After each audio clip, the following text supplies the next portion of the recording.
When I think about autumn, I think about Gilmore Girls.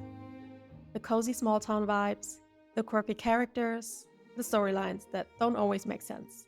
I must admit that I didn't even like the show all that much when I first started watching it, but it eventually pulled me in and won me over.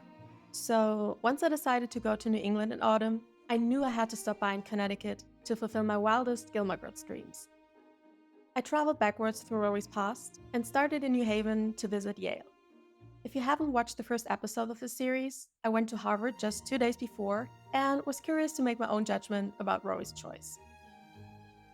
Just like Harvard, Yale offers 3 daily student-led tours, which, again, I highly recommend. So here's my personal and professional pop culture conclusion. Without any insights about the faculties and all, I guess I vibe more with Harvard. But I understand why Rory changed her mind, because Yale seems more intimate and she's not a big city girl after all. However, I stumbled across an online article a few days ago titled "Rory Gilmore Should Have Gone to Harvard" from no other than the Yale Daily News.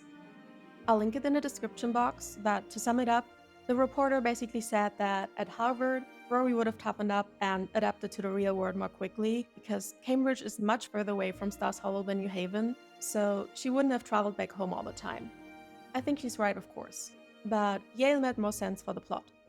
But all comparisons aside, Yale undoubtedly has a beautiful campus, and it seems like they make it really easy for the students to find community. Later that day, I headed to my next destination, New Milford, aka real-life Stars Hollow. Since New Milford is a small town of 7,000 inhabitants, and I'm from a big city on the other side of the Atlantic, I'd never heard about it until I did my research. Allegedly, Amy Sherman-Palladino was inspired by at least 4 different towns in the area, so I picked the quote-unquote largest and vibrant one, and the only one with a gazebo, which was important to me. I stayed at the Homestead Inn, which is actually the only hotel in the center of the town.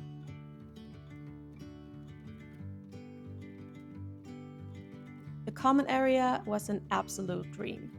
I love the interior design, especially the antiques, and I was surprised to learn that the inn is almost 100 years old and keeps a list of famous guests who've stayed there, one of them being Marilyn Monroe.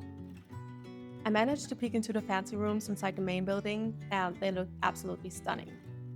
Mine was in a newer building next door and much simpler and modern, but it was still above my usual standards, and more important than my accommodation, of course, was New Milford itself.